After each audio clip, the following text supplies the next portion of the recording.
Salut, c'est Trado. Voilà ma vidéo de mise à jour pour l'indice parisien. La séance du jour est plutôt décevante puisque nous avons commencé assez fort avec un gap en ouvrant bien au-dessus des plus hauts de la séance de vendredi. Mais finalement, tout au long de la séance, nous avons perdu du terrain au point de venir refermer ce gap, donc qui n'en est plus un.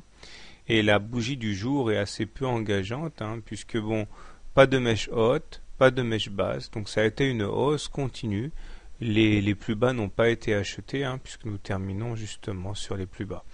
Alors le bilan est assez flatteur, puisque nous avons tout juste une stagnation, voire une légère augmentation de 0,05% symbolique, mais la forme de la bougie du jour n'est pas très reluisante. Au-delà, j'ai envie de dire néanmoins que l'essentiel est préservé, puisque nous avons quand même une séance qui est une séance de hausse.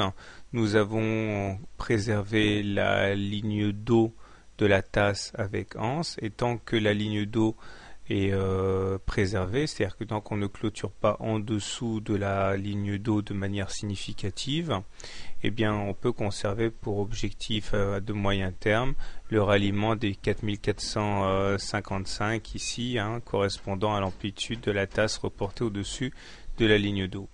Au-delà, nous sommes toujours à l'intérieur d'un canal noir hypothétique ici que j'ai tracé et qui amènerait les cours à aller chercher les 4200 si on devait aller finir la rotation. Les indicateurs techniques sont bien orientés, le MACD au-dessus de son signal est positif, le stochastique sur des très hauts niveaux dans sa zone de surachat, le momentum est positif aussi, donc on a beau tourner les choses dans tous les sens, au-delà de la faiblesse des volumes, au-delà du manque de conviction des intervenants, il demeure que la tendance elle est haussière. D'autant que nous avons assisté, comme je l'ai signalé il y a 2-3 jours, à un croisement fort M7-M20 qui lui aussi met du poids dans la balance en faveur des haussiers. Donc demain, comment trader? Si vous êtes haussier, première solution, vous achetez sur repli au contact de la M7 qui correspond plus ou moins à la ligne d'eau de la tasse avec anse. Si vous êtes très conservateur, vous attendez un éventuel ralliement de la M20 pour acheter. Si vous êtes baissier, par contre, eh bien la résistance à 4145 prend du galon, puisqu'elle correspond à la fois au plus haut du 1er mars et au plus haut d'aujourd'hui. Donc vous pouvez essayer de shorter ces niveaux-là.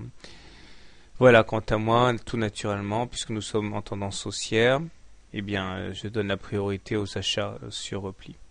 Bonne soirée, bon trade, et à demain.